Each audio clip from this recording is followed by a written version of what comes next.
Hello students. तो आज जो है हम अभी जो हाल फिलहाल में आपका नीट का एग्ज़ाम हुआ है 13 को, संडे को जो आपका नीट 2020 का एग्ज़ाम हुआ है उसके केमिस्ट्री के क्वेश्चन देखते हैं। बहुत इजी क्वेश्चन आए हैं इस बार। मेरे हिसाब से तो बहुत आसान पेपर आया केमिस्ट्री का। चलिए टाइम वेस्ट के बिना ही हम अपना पहला क्वेश्चन डिस्कस करते हैं। Identify the molecule which does not exist. Simple सी बात है, नोबल गैस कौन से मॉलिक्यूल की फॉर्म में मिलती हैं? नोबल गैसेस तो मिलती नहीं, ठीक है ना। और आपको वैसे ही बॉन्ड ऑर्डर अगर आप इसका निकालेंगे तो वो जीरो आएगा। जीरो आएगा इसका मतलब दो मॉलिक्यूल के बीच में कोई बॉन्ड नहीं है। तो पहला ऑप्शन हो जाएगा। दूसरा क्वेश्चन थोड़ा अच्छा था, इसको ट्रिक से भी कर सकते हैं। NiOH की सोलिबिलिटी निकालनी है, ठीक है ना, 0.1 NaOH में। तो इसको हम कैसे करेंगे? जो NiOH है, आप देखो इसको डिसोसिएट करेंगे, so you will get Ni2 positive and 2OH negative. तो मैं मान लेता हूँ ये S बना है तो ये 2S होगा। सिंपल सी बात है, तो हमें इतना पता ही है। लेकिन NaOH में इसकी मैंने सोलिबिलिटी निकालनी है, तो क्यों ना मैं इस OH को 0.1 मान लूँ, क्योंकि वो वहीं से तो आ रहा है, तो ये 0.1 हो जाएगा। तो अब बस फटाफट से आप कर लीजिए, इसका सोलिबिलिटी प्रोडक्ट आपको दे दिया गया है। एक फॉर्मूला होता है सोलिबिलिटी इनटू NiS हो जाएगा, और ये हो जाएगा 0.1 का स्क्वायर हो जाएगा, क्योंकि जितने ही होते हैं वो एज इट इज आपको लेना पड़ता है, ठीक है ना। ये फॉर्मूला पता होगा ना आपको, KSP = S into 2S, 2S की पावर S। लेकिन 2S की वैल्यू इस टाइम मैंने जिसके अंदर डिसोल्व किया जा रहा है वही ले लिया, क्योंकि वहां OH कॉमन है, ठीक है। तो आपकी सोलिबिलिटी क्या निकल के आ गई? KSP कितना दिया आपको? 2 इंटू 10⁻⁻15 डिवाइड बाई 10⁻⁻2 हो जाएगा। 0.1 है ना, तो 0.01 हो जाएगा। तो आंसर आ गया आपका 2 इंटू 10⁻⁻13, ठीक है। तो 2, this one A will be the correct answer, 2 into 10⁻13। दोबारा बता देता हूँ, KSP जो होता है वो सोलिबिलिटी इंटू सोलिबिलिटी के, क्योंकि यहाँ 2OH थे तो ये है, लेकिन इसकी वैल्यू मैंने यही मान लिया क्योंकि सोलिबिलिटी प्रोडक्ट बहुत कम होगा, ठीक है। आगे बढ़ते हैं। Third question students 93, identify the correct statement from the following. CO2 used as refrigerant for ice cream frozen food. नहीं, या तो N2 होता है, या आपको पता होगा क्लोरोफ्लोरोकार्बन होते हैं, तो ये तो बात गलत है। Carbon 60 contain 12 6 carbon ring and 25 carbon ring. बात तो ठीक है, 12 होती हैं, लेकिन ये 12 5 मेंबर्ड होती हैं, 5 मेंबर्ड होती हैं पेंटागोनल। और जो बची हुई है आपकी 20 जो है वो 6 मेंबर्ड है, तो इसलिए मेरे हिसाब से भी गलत है। ZSM होता है जीब जियोलाइट सीब मोलिकुलरिटी 5, बिल्कुल ठीक है। ये एक आपका जियोलाइट है और ये आपका अल्कोहल को गैसोलीन में बदलता है, ये मेरे हिसाब से ठीक है। CO कलरलेस ऑर्डरलेस है, न्यूट्रल गैस भी है, ये भी मेरे हिसाब से बिल्कुल ठीक है। तो मेरे हिसाब से C और B जिसमें होंगे, C और B, हाँ B एंड C, ठीक है, C और D, सॉरी C और D, ये करेक्ट ऑप्शन हो जाएगा, ठीक है। आगे बढ़ते हैं।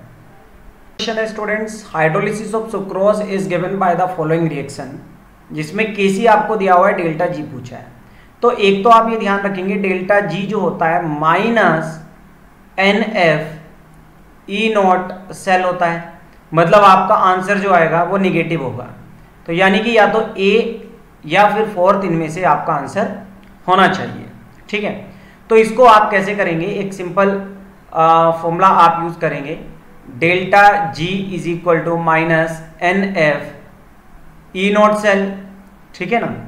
तो इसमें आप क्या करेंगे, E0 सेल का जो एक फॉर्मूला होता है वो होता है आपका जैसे आपका E सेल होता है is equal to E0 cell -0.0591/n। लोग जब Kc आप लेते हो तो इसमें कोई करंट फ्लो नहीं होता, वो जीरो हो जाता है। तो E सेल जो आपका यहां से निकल के आ जाता है वो आ जाता है 0.0591/n log Kc हो जाता है। वो आप यहां पुट कर सकते हो, इस जगह में पुट करोगे तो वो n से n कैंसिल हो जाएगा। तो आपने यहां पर क्या करना है, सिंपल log Kc की वैल्यू पुट करनी है जो आपको दे रखी है, ठीक है। और फैराडे कांस्टेंट 96,500 होता ही होता है। तो जब आप इसको सोल्व करेंगे स्टूडेंट्स, तो आपका जो आंसर आएगा वो आपका आता है ये फर्स्ट, ठीक है ना, 2 इंटू 10⁻13, जो कि आपको ऑलरेडी ये दे रखा है वही रहेगा, ln, तो टेम्परेचर आपको RT करके दे रखा है, तो RT ही करके रखना है। मतलब RT मैं क्यों कह रहा हूँ, ये 0.0591 जो होता है वो एक्चुअल में क्या होता है, RT अपॉन NF से निकल के आता है। ठीक है, ये वैल्यू पूरी की पूरी पुट करके इतना रखना होता है। तो हालांकि उन्होंने T अलग से दिया हुआ है, तो आप टेम्परेचर वहां पर देख लेंगे। ठीक है, okay. Next question, identify the compound X in the following sequence. तो बहुत सिंपल क्वेश्चन है कि क्लोरीनेशन कराई जा रही है सनलाइट की प्रेजेंस में, तो वो ये पूछ रहा है X क्या बनेगा, तो एल्डिहाइड बनेगा। तो एल्डिहाइड देखो स्टूडेंट्स तभी बन सकता है जब यहां पर इस कार्बन पर 2 क्लोरीन आए। 2 क्लोरीन क्यों आए, क्योंकि जब आप इनकी हाइड्रोलिसिस कराएंगे, वाटर के साथ रिएक्शन कराएंगे, तो एक कार्बन पर ये 2 OH नहीं रह सकते, ये 2 OH नहीं रह सकते। मैं जगह बना लेता हूँ। ठीक है, तो वो क्या बनाते हैं बाद में, वाटर बनाते हैं, यानी कि CHO बचता है। तो यानी कि ये 2 क्लोरीन होना जरूरी है। तो चेक कर लेते हैं हमारे ऑप्शन में ये 2 क्लोरीन किस में है। तो ये रहा थर्ड ऑप्शन क्या होगा, आपका करेक्ट आंसर हो जाएगा। ठीक है, मैं थोड़ा सा रिड्यूस कर देता हूँ साइज। नेक्स्ट क्वेश्चन है, क्वेश्चन नंबर, इधर आ जाते हैं हम, हाँ ये रहा, आइडेंटिफाई द एलिमेंट। देखो इसमें हमने क्या करना है, ये आपका बड़ा अच्छा क्वेश्चन है, हालांकि वैसे मैं मानता नहीं इस तरह के क्वेश्चंस आपके आने चाहिए। तो वो कह रहा है कि आपको कुछ एलिमेंट दिए हुए हैं, अननील, अन का मतलब होता है 1, नील का मतलब होता है 0। देखो ये लिखा है ना अननील, फिर अन आया हुआ है यानी कि 1। तो यानी कि ये जो एलिमेंट है इसका एटॉमिक नंबर है 101। तो वो कह रहा है कि आइडेंटिफाई द करेक्ट मैच। तो जो इसमें करेक्ट मैच है वो आपको इसके अकॉर्डिंग बताना है। ABCD आपको दे रखी है, तो वो आपको बताना है कि 101 जो है वो किससे मैच कर रहा है, एक तो ये बताएंगे आप। दूसरा ऑप्शन देखो इसमें दे रखा है अननील ट्राई, अननील मतलब 0, ट्राई मतलब 3। तो ये हो गया आपका 103 हो गया। उसके बाद आपको दे रखा है अननील हेक्स, अननील हेक्स, और एक है अन मतलब 100। तो वो कह रहा है कि इसमें कौन सा इनकरेक्ट है, इनकरेक्ट पूछ रहा है कि कौन सा इसमें गलत है, वो आपको बताना है। तो इसमें ये जो है, ये डी जो दे रखा है, जिसमें दे रखा है ना ये 100 जो है डर्मेस्टेडियम दे रखा है, लेकिन ऐसा नहीं है। 100 आपका स्टूडेंट्स ये FM होता है, FM एक्टिनोइड सीरीज का एलिमेंट है, बाकी सब तो सही है। ठीक है, एक्टिनोइड सीरीज का एलिमेंट है 100, तो ये थोड़ा सा गलत है। आगे क्या कह रहा है कि एक एलिमेंट है BCC पैटर्न में है और उसमें एज लेंथ आपको दे रखी है, तो एटॉमिक रेडियस पूछ रहा है। तो R इज इक्वल टू होता है स्टूडेंट्स अंडर देखो A इज इक्वल टू होता है 4/√3R, तो ये रिवर्स हो जाएगा, ये हो जाएगा। ठीक है, तो डायरेक्ट आप A की वैल्यू रखो √3/4, A जो है आपका वो है 288। तो आप ये आंसर चेक करो, ये कौन सा ऑप्शन दे रखा है, A। ठीक है, चलिए आगे बढ़ते हैं। विच of the following molecule will have 0 dipole moment. तो 0 डाइपोल मोमेंट उसमें होता है जो सिमेट्रिकल होता है और इसमें लोन पेयर ना हो, ये ट्रिक मैं आपको बता रहा हूं। तो देखो अमोनिया में तो लोन पेयर है, तो ये तो ऑप्शन गलत हो गया। बोरॉन ट्राइफ्लोराइड ठीक है, HF भी बिल्कुल ठीक है, लेकिन वो कह रहा है कि 0 डाइपोल मोमेंट। तो HF में तो होगा भैया डाइपोल मोमेंट, एक डायरेक्शन मिल जाएगी। नाइट्रोजन ट्राइफ्लोराइड NF3 है, तो NF3 में भी 0 कहां से हो जाएगा, उसमें भी लोन पेयर है, सिमेट्रिकल तो ये भी नहीं है। BF3 ठीक है, B डाइफ्लोराइड, हाँ ये ठीक है, देखो कैंसिल हो जाएगा। ठीक है, BF3 है बोरॉन ट्राइफ्लोराइड, तो ये भी एक सिमेट्रिकल मॉलिक्यूल है, इसका भी कैंसिल हो जाएगा। कार्बन डाइऑक्साइड एक सिमेट्रिकल है, CO2 है, 0 हो जाएगा। और डाइक्लोरोबेंजीन 1,4 डाइक्लोरोबेंजीन, तो एक तो 1 पे है और एक 4 पे है, तो ये आपके डाइपोल मोमेंट को कैंसिल करने वाले मॉलिक्यूल हैं सारे के सारे। तो जो जिसमें कैंसिल होता है वो 0 हो जाते हैं। ठीक है, तो फोर्थ आंसर हो जाएगा। On the electrolysis of sulphuric acid using platinum electrode product obtained at anode. तो सल्फ्यूरिक एसिड बच्चों डिसोसिएट होने के बाद क्या बनाएगा, H2SO4 डिसोसिएट होने के बाद क्या बनाता है, H पॉजिटिव प्लस SO4। ठीक है ना, और डाइल्यूट है तो वहां वाटर भी होगा, तो H पॉजिटिव और OH नेगेटिव।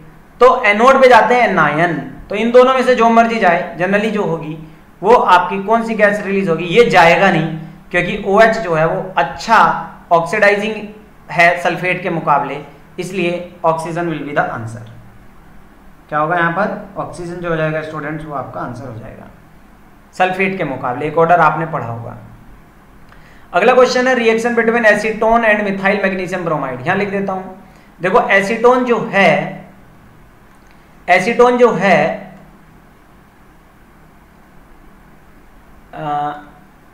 ये होता है, इसकी रिएक्शन है मिथाइल मैग्नीशियम ब्रोमाइड से। किसके साथ है, मिथाइल मैग्नीशियम ब्रोमाइड से। तो ये नेगेटिव होता है, ये पॉजिटिव ग्रिग्नार्ड एजेंट के में, और यहाँ ये नेगेटिव है, ये पॉजिटिव। तो ये CH3 यहाँ अटैक करेगा और O सिंगल बॉन्ड बनाएगा, क्योंकि ऑक्सीजन का बॉन्ड ऊपर चला जाएगा, और यहाँ पर आ जाएगा इस नेगेटिव के पास कौन आ जाएगा, ये MgBr पॉजिटिव आ जाएगा, और यहाँ आपका जुड़ गया CH3 फॉलोड बाय हाइड्रोलिसिस। उसमें क्वेश्चन दिया हुआ है, तो वाटर से H और OH आयन आएंगे, HO के पास चले जाएंगे, और आपका बन गया टर्सरी ब्यूटाइल अल्कोहल। क्या बन गया स्टूडेंट्स, टर्सरी ब्यूटाइल अल्कोहल बन गया। चेक करते हैं ऑप्शन क्या कह रहा है वो, तो tertiary butyl alcohol is the answer. Which of the following oxo acid has OO link. Simple सी बात है, देखो दो सल्फर ये रहे, ठीक है, सल्फर 6 बॉन्ड बनाता है, तो आपको ये पैटर्न याद रखा करो। ऑक्सो एसिड ऑफ सल्फर में ये तो सबसे पहले बना लिया करो, ठीक है। अब कितने ऑक्सीजन रह गए, 8 में से 4 तो लग गए, 4 बचे, तो बराबर बराबर देने हैं। तो एक ऑक्सीजन ये रहा, एक ऑक्सीजन ये रहा, और 6 बॉन्ड भी याद रखने हैं, 5 तो हो गए, तो ऐसे रखा जाएगा, तो एक और ऑक्सीजन आएगा, ऐसे बनेगा ये बॉन्ड। 6 से ज़्यादा भी नहीं कर सकते, अटैच भी करना है, तो OO बॉन्ड आ गया ना इसमें, ठीक है। H2S7 होता तो ये वाला ऑक्सीजन नहीं आता, ठीक है।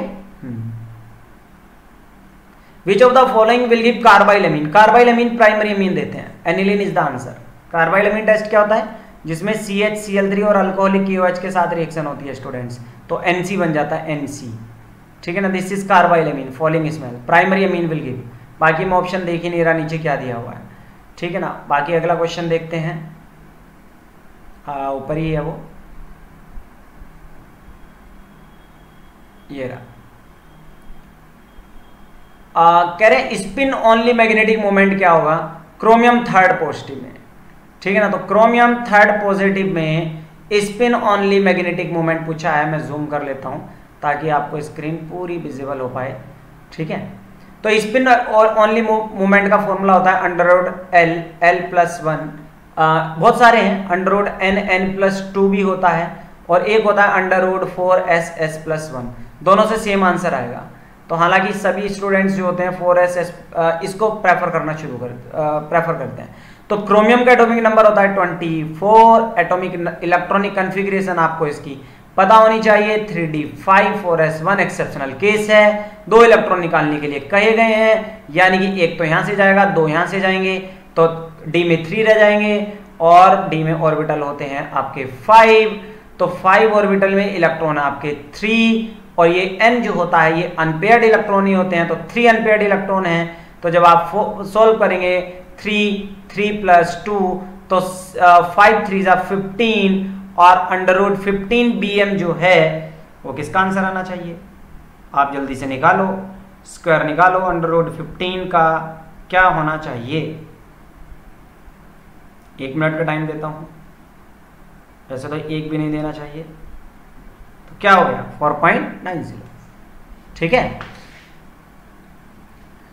ओके, अरे भाई 3 3 तो 9 होते हैं, स्क्वायर करोगे तो 5 5 25 होते हैं, 2 2 4 होते हैं, तो 4 4 16, तो अप्रोक्सीमेट यही आ रहा है आपका आंसर, ठीक है। आगे correct option for the free expansion. जब बच्चों फ्री एक्सपेंशन होता है तो वहां कुछ नहीं होता, कुछ नहीं होता, सब 0 होते हैं, सिंपल सी बात है। फ्री एक्सपेंशन में कोई चीज नहीं आता। सॉरी, अगला क्वेश्चन है, ओहो कुछ ज्यादा ही ऊपर नीचे जा रहा है। ये कह रहा है कि फ्रीजिंग पॉइंट डिप्रेशन कांस्टेंट इतना दे दिया, freezing point depression for the solution of molality इतना दे दिया, sorry freezing point depression constant इतना है, freezing point depression of the solution of molality इतना है, कंटेनिंग नॉन वोलेटाइल सोल्यूट। अच्छा ठीक है, तो delta T F is equal to K F into molality, सबने पढ़ा है। वो कह रहा है freezing point depression for the solution of इतनी मोलैलिटी 0.078, और डायरेक्ट आपने इससे मल्टीप्लाई करना है। अगर आपको मल्टीप्लाई नहीं आता तो इस क्वेश्चन पे कोई टाइम वेस्ट मत करना। तो आंसर आएगा 0.3939, तो पूरा पूरा लिख लो इसको 0.40। ठीक है, आगे बढ़ते हैं। The number of Faraday required to produce 20 gram calcium from molten CaCl2। वो कह रहा है इस CaCl2 से कैल्शियम निकालने के लिए कितने फैराडे चाहिए। बच्चों 1 मोल के लिए मैंने आपको कई बार बताया 1F चाहिए, और 1 मोल मतलब कैल्शियम का कितना होगा 40 ग्राम, यानी कि 40 ग्राम के लिए 1 F चाहिए, 1 F नहीं सॉरी NF चाहिए होता है, NF। तो कैल्शियम क्लोराइड में चार्ज कितना है, +2 है ना ऑक्सीडेशन स्टेट, तो कितने वो चाहिए इसको 2F चाहिए। N होता है नंबर ऑफ इलेक्ट्रॉन पार्टिसिपेटिंग, तो +2 से 0 होने के लिए 2F चाहिए 40 के लिए, तो 20 के लिए कितना चाहिए 1F चाहिए ना। दोबारा देखो मैं यहां लिख देता हूं भाई, CaCl2 का मतलब क्या है, कैल्शियम है, और इससे हमें कैल्शियम बनाना है, मतलब इसको 2 इलेक्ट्रॉन चाहिए, यानी कि इसके 40 ग्राम को 2F चाहिए फैराडे कांस्टेंट, तो 20 के लिए कितना चाहिए 1F, आंसर 1। रिएक्शन बिटवीन, फिर से स्मॉल कर लेते हैं, अगला पेज आ रहा है तो ऊपर जा रहा है ये। Reaction between benzaldehyde and acetophenone. अब देखो एक तो हो गया आपका बेंजोडिहाइड और एक हो गया आपका एसीटोफेनोन, दो डिफरेंट मॉलिक्यूल हो गए बच्चों। और रिएक्शन है डाइल्यूट NaOH की प्रेजेंस में, कह रहा कौन सी है, तो एल्डोल तो होने से भी डिफरेंट है। कैनिजेरो के लिए कंसेंट्रेटेड चाहिए, क्रॉस एल्डोल हो सकता है। कैनिजेरो के लिए फिर से कंसेंट्रेटेड ही चाहिए, दोनों में या तो 50% लिखेगा या वो लिखेगा कंसेंट्रेटेड, डाइल्यूट तो लिखने से रहा वो, तो ये क्रॉस एल्डोल आंसर होगा 4th। कह रहा है पेपर क्रोमेटोग्राफी किसका एग्जाम्पल है, किसी बच्चे ने जिससे मैंने लिया है ये लगाया हो ना, पार्टीशन का एग्जाम्पल है, एड्सॉर्प्शन का नहीं है। ठीक है, मोबाइल फेज और डिस्पर्स्ड फेज में वो अपना क्या करता है, पार्टिसिपेट करता है। आगे बढ़ते हैं, आगे कह रहा है वो कि अगर रिएक्टेंट की कंसेंट्रेशन बढ़ा दी जाए तो क्या चीज चेंज होगी, एक्टिवेशन एनर्जी पे कोई फर्क नहीं पड़ता, हीट ऑफ रिएक्शन ही बदलेगी, ना थ्रेशोल्ड बदलेगा ना कोलिजन बदलेगा बच्चों। हीट ऑफ रिएक्शन सही लगाया उसने आंसर। एक कह रहा है कि मैं इसको पूरा सोल्व नहीं करूंगा, डायरेक्ट बता दूंगा। नाइट्रोजन ऑर्गन एक सिलेंडर में बंद है, 7 ग्राम नाइट्रोजन है, 8 ग्राम ऑर्गन है, टोटल प्रेशर आपको वहां दिया हुआ है 27 बार। तो P टोटल कितना है, Pn2 प्लस P ऑर्गन। और पार्शियल प्रेशर कैसे निकलता है, PV is equal to RT से, PV is equal to RT, RT upon P। ठीक है ना, PV is equal to NRT होता है ना, तो PV is equal to NRT आप एक बार यूज करेंगे, PV is equal to NRT आप दूसरी बार यूज करेंगे, तो यहाँ पर P कितना हो जाएगा, N अपॉन V RT हो जाएगा। ठीक है ना, और यहाँ पर भी P क्या हो जाएगा, N अपॉन V RT हो जाएगा, यानी कि इन दोनों का प्रेशर कितना हो जाएगा, N upon V RT common ले लो, तो ये N1 प्लस V, ये इस तरह से हो जाएगा आपका, तो ये टोटल प्रेशर हो जाएगा। तो हालांकि यहाँ पे इस तरह से जब आप सोल्व करोगे तो ये आपका 15 बार के अराउंड आंसर आएगा। ठीक है, वो अलग अलग निकाल के हो जाएगा, simple. Identify the correct statement for the following, road iron is the impure which contain 4% carbon. हाँ ये ठीक है, करेक्ट है भाई, सही बात है। Blister copper has blistered appearance due to evolution of CO2 ना, CO2 तो नहीं होता, फपोले हालांकि उस पर पड़ते हैं, ये बात ठीक है। Vapour phase refining carried out for निकल, ना जी ना ना ना, वेपर फेज तो आपका जर्कोनियम और टाइटेनियम के लिए यूज होती है। Pig iron can be moulded into variety of chips, हाँ ये ठीक है भाई। तो क्या कह रहा है ये, तो ये गलत है, ठीक है ना, तो यही ठीक है, 4th होगा बिल्कुल। 112 tertiary butyl carbocation is more stable then secondary.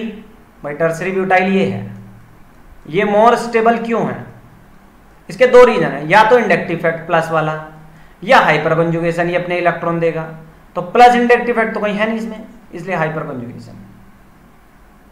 Which of the following is A cationic detergent, तो कैटाइनिक क्या होता है, कैटायनिक होता है जिसके अराउंड ग्रुप लगी हुई हो, चेन लगी हुई हो, और वो सराउंडेड किससे हो, एनायन से सराउंडेड हो, कोई हो सकता है, लेकिन क्वाटनरी अमोनियम सोल्ट होता है तो सिटाइल हो जाएगा, क्योंकि बाकी में सल्फेट में तो आपका क्या है, ये एनायन है। SO4 तो क्या होता है, एनायन होता है।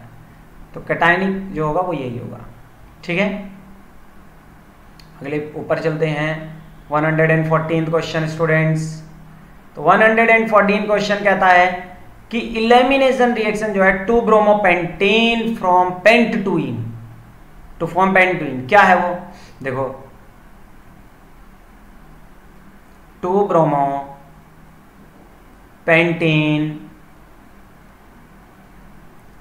से क्या बना आपका, पेंट टू इन।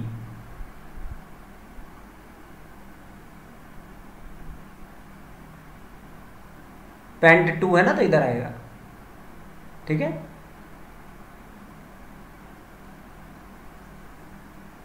साफ साफ सा लिख देता हूं मैं। CH3 CH double bond CH2 CH3। तो देखो ये बीटा इलेमिनेशन है, बिल्कुल है। बीटा होता है कि जिस कार्बन से अल्फा जा रहा हो बराबर वाले से हाइड्रोजन जाना चाहिए, तो बीटा है। फॉलोज जिटसेप, कुछ बुक में सेटसेप होता है ये, तो कोई फर्क नहीं है, जिटसेप और सेटसेप एक ही बात है, ये भी बात ठीक है। डिहाइड्रोहेलोजिनेशन है, बिल्कुल हेलोजन भी जा रही है और हाइड्रोजन भी जा रही है, लेकिन डिहाइड्रेशन नहीं है, वाटर नहीं निकल रहा ना बच्चों, तो ये गलत है मेरे हिसाब से। बाकी ABC होने चाहिए, देख लेते हैं कहाँ है ABC। ठीक है, चलो आगे बढ़ते हैं। Mixture which show positive deviation, positive में बॉन्ड टूटते हैं, पॉजिटिव में बॉन्ड टूटते हैं, तो बॉन्ड बने भी तो बनेंगे किस में, इसमें बनेंगे अल्कोहल में। भाई अल्कोहल ने बना रखे होंगे बेचारे ने अपने हाइड्रोजन बॉन्ड, ये बना रखा होगा हाइड्रोजन बॉन्ड, बना के बैठा होगा, बीच में आ गया एसीटोन, ठीक है ना, उसने आके तोड़ दिया होगा, तो यही बनेगा। ठीक है, इसमें तो बनते हैं, तो पॉजिटिव डेविएशन वहीं से ही आएगी।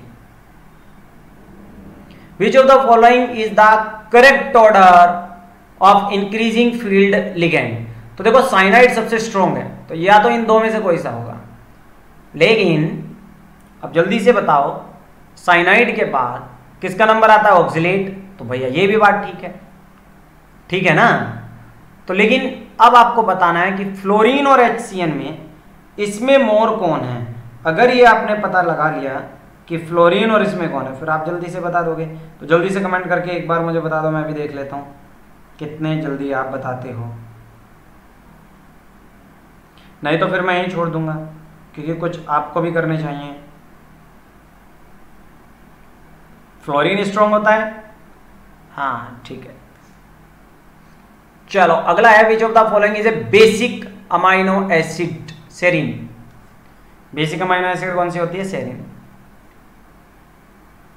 उसके बाद है भाई HCl पास किया जा रहा है CaCl2 MgCl2 NaCl से, तो वो कह रहा है which of the following crystallises. ये तो मोर कोवलेंट हो गए ना, तो यही होगा बस NaCl, उन पे +2 चार्ज है भाई, +2 विच of the following is a natural तो रबर थी, और रबर होती है आइसोप्रीन, तो आइसोप्रीन दिख रहा है मुझे इसमें, यही होगा। ठीक है, सिस आइसोप्रीन। अगला question, which of the following is not correct about carbon monoxide. It form carboxy haemoglobin, बनता है पॉइजनस तो तभी कहते हैं हीमोग्लोबिन से जुड़ जाती है। इट रिड्यूसेस ऑक्सीजन कैरिएबिलिटी, सही बात है, तभी आदमी मर जाता है, तो दोनों ठीक है। वो पूछ रहा कौन सा करेक्ट नहीं है। Carboxy haemoglobin is less stable, ना भैया ये तो बहुत स्टेबल है, इसी चक्कर में तो हमारी बॉडी ऑक्सीजन ले नहीं पाती। Third will be the answer. It produces due to incomplete combustion, हाँ कार्बन के इनकम्प्लीट कंबशन से ही बनता है, तो third is the correct. Sucrose on hydrolysis, alpha glucose beta fructose, कहां है सुक्रोज, ये रहा, अल्फा ग्लूकोज बीटा फ्रक्टोज। ठीक है, सुक्रोज में बनता है।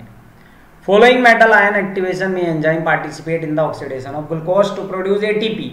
Sodium is responsible for the transition of nerve system. तो सोडियम पोटासियम पंप आपको पढ़ना चाहिए। तो ये सोडियम पोटासियम पंप बायो वालों ने पढ़ा होगा, नीट के डॉक्टर हैं तो ये तो पता ही होना चाहिए। ठीक है, केमिस्ट्री में भी है पहली एस ब्लॉक एलिमेंट में। विच of the following has maximum number of atom.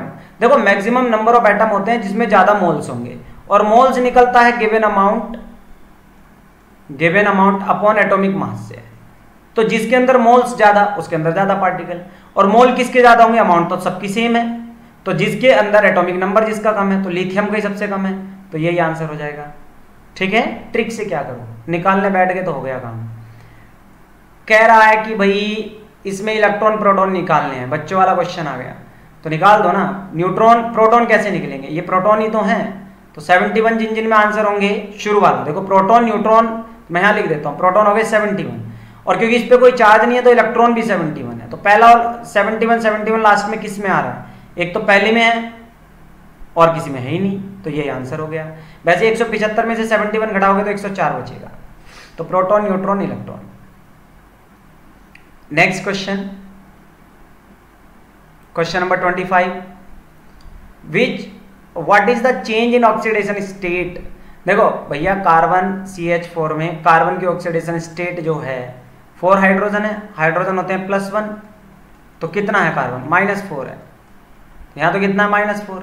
अब आगे CCl4 में, अब CCl4 में 4 क्लोरीन कितने होते हैं, ये होते हैं -1, तो ये हो गया भैया +4।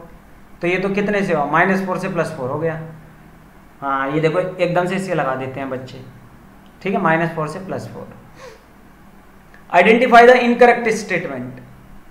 इनकरेक्ट में पूछ रहा है क्रोमियम में 4 इलेक्ट्रॉन है, स्ट्रोंगर रिड्यूसिंग एजेंट है देन आयरन वाले से। तो 4 इलेक्ट्रॉन वाला इनकरेक्ट पूछ रहा है, तो रिड्यूसिंग बिल्कुल होगा, क्योंकि आपने स्प्लिटिंग पढ़ा होगा, क्रिस्टल फील्ड स्प्लिटिंग। तो इस पे 4 इलेक्ट्रॉन है, 1 2 3 4। तो ये तो अगर इलेक्ट्रॉन निकाल दे तो T2G आपका हाफ फील्ड हो जाएगा ना, तो स्टेबल हो जाएगा। तो अच्छी बात है, सही कह रहा है। बाकी आगे क्या कह रहा है ये,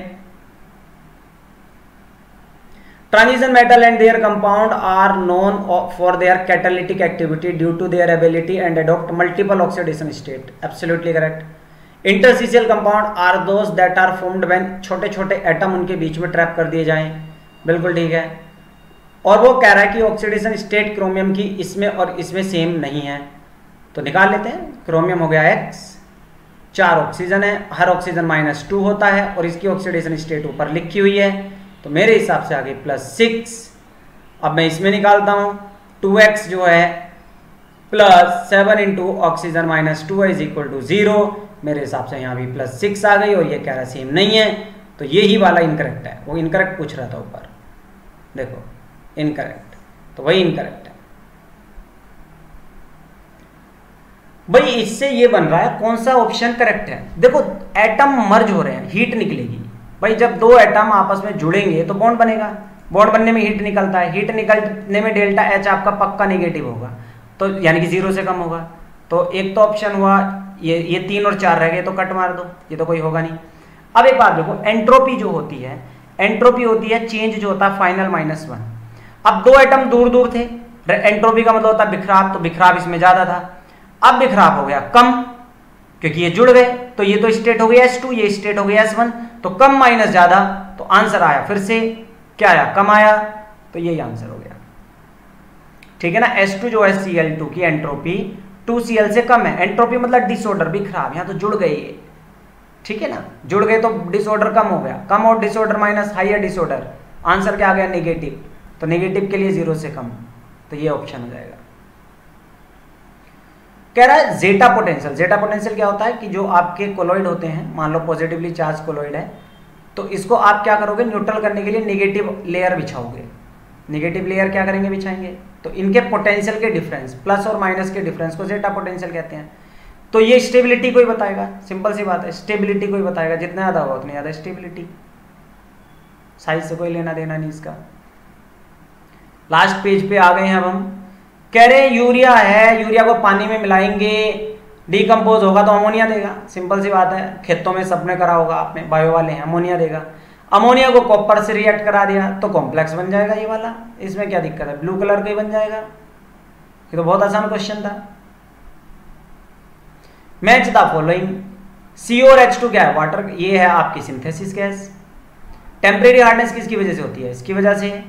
B2H6 क्या है, एक आपका इलेक्ट्रॉन डेफिशिएंट है। H2O2 क्या है, एक नॉन प्लेनर है। तो मर्ज हो गए सब, जो ऑप्शन बैठे सही लगा देना, ठीक है ना भाई। CO क्या होता है आपका, न्यूट्रल। BaO क्या है, बेसिक। Al2O3 क्या है आपका, एम्फोटेरिक। और Cl2O7 क्या है, एसिडिक। तो मर्ज कर देना जहां जो बैठे।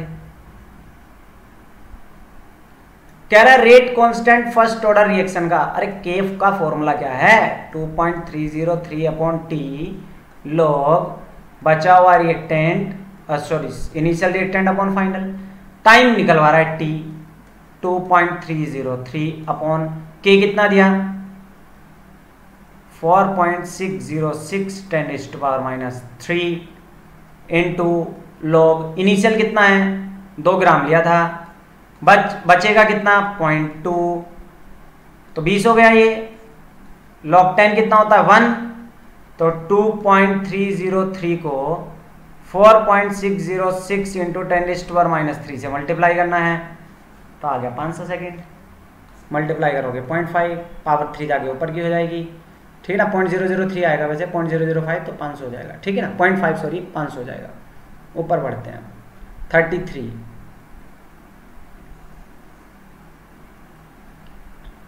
33 कह रहा है कि एक एल्कीन है, ओजोनोलिसिस पे मिथेनल दे रही है, अल्डिहाइड। तो मिथेनल जो बनेगा यही होता है formula, CH2O। But double bond के अराउंड CH2 ढूंढ लो कहाँ है, वही होगा। तो ना जी इधर तो है नहीं, इधर भी नहीं है, ये ऑप्शन तो हो गया गलत। अरे मिथेनल समझ में आया, HCHO को बोलते हैं, यानी कि CH2 होना चाहिए, ऑक्सीजन तो ओजोन से आएगा। इसमें तो डबल बॉन्ड नीचे है, ये तो सवाल ही नहीं उठता। हाँ ये रहा, देखो ये होगा, बस थर्ड आंसर हो जाएगा। कह रहे विच of the following alkene, alkene कौन सी नहीं बन सकती वर्ड से, ऑड वाली नहीं बनती बच्चों, याद रखना, वर्ड्स रिएक्शन से ऑड वाली नहीं बनती। तो हेक्सेन में तो ये बन जाएगी, ब्यूटेन भी बन जाएगी, पेंटेन बस यही नहीं बनेगी। पढ़ा होगा आपने लिमिटेशन में पेंटेन, क्योंकि मिक्सचर बन जाता है, फिर ये भी ब्यूटेन है तो ये भी बन जाएगी, ठीक है। लास्ट पेज, 3 क्वेश्चन रह गए, 2 क्वेश्चन। एनिसोल HI की क्लीवेज पे क्या बनाएगा, देखो एनिसोल होता क्या है, एनिसोल होता है ये, और HI के साथ जब आप रिएक्शन कराओगे तो ये यहाँ से बॉन्ड नहीं टूटेगा, क्योंकि लोन पेयर रेजोनेंस बना के डबल बॉन्ड रखते हैं, तो ये बॉन्ड यहाँ से टूटेगा, तो ICH3 के साथ जुड़ेगा, यानी कि एक तो प्रोडक्ट होगा आपका CH3I और दूसरा होगा फिनोल। दूसरा क्या होगा, फिनोल। तो ये ढूंढो कहाँ है, मिथाइल आयोडाइड और फिनोल, तो ये मिले भाई, ये रहा, ठीक है। आगे देखते हैं नीचे, विच ऑफ द फॉलोइंग,